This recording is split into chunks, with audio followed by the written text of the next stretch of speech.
Welcome to Elections 101 in 5. In the next couple of minutes, we will take a deep dive into certain provisions of Nigeria's electoral law that are relevant, to you as a voter or you as a stakeholder in the electoral process. On this show, we focus on how, not who to vote. My name is Samson Itodo. Let's get started. Do you know the limits imposed by the Electoral Act for campaign spending? Candidates and political parties are engaged in several political and campaign activities and they're spending money. But do you know that the law places limits on how much a candidate and a political party can spend? Well, we asked some Nigerians on the streets to hear what they think, what they believe, and what they know, and listen to their responses.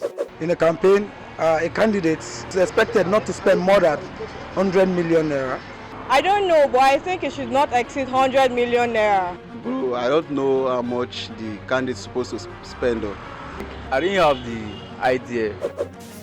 Very interesting responses. I love the streets so much and it never fails. As already established, funding in an election is part of the democratic process.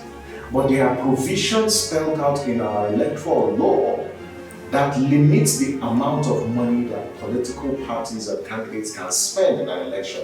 And this is important because of the attempt and the efforts to reduce, the influence of money in our elections. If people spend a lot of money to get into office, the first thing they will do when they get into office is to recoup that money. So the law places limits. But then, the Electoral Act also explains what election expenses are. And so what the law says is the overall cost incurred by a candidate in an election from the official start of campaigns to election day is what is referred to as campaign expenses. Note, expenses made from the commencement of campaigns to election day. That simply means that parties are allowed to spend, money. But if they spend more than that, there are penalties. So now, what does the law say? In Section 88 of the Electoral Act, the law makes certain prescriptions on the amount of money candidates can spend. Now, for presidential elections, for presidential candidates, they cannot spend more than 5 billion naira. For governorship candidates, they can't spend above 1 billion naira.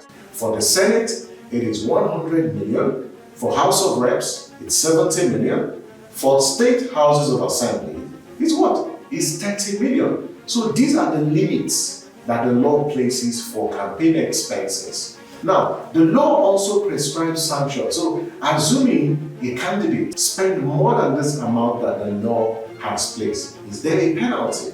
The law actually provides a penalty that any candidate who acts against this law upon conviction either serve a jail term of 12 months or be made to pay a fine of 1% of the amount permitted as the limit for campaign expenditure. So all of this information that we have provided today are contained in Section 88 of the Electoral Act. You may ask, how can I get a copy of the Electoral Act? You can download a copy of the Act on our website, www.yaga.org, to obtain a copy of the Electoral Act 2022. And that's Election 101 in 5. Now you know the limits for campaign expenses for different sets of candidates. Please use this information to hold politicians and candidates to account. You can also watch previous episodes of the show on our YouTube channel, Yaga Africa TV. If you have questions or particular topics you want us to address on this show, please feel free to reach us on any of the platforms displayed on your screen, because this show is for you, by you, and with you. My name is Samson Itodo. See you tomorrow. But until then, please prepare, get your PVC, and get ready to vote on February 25th and March 11, 2023 for only one reason: because our lives depend on it. Bye for now.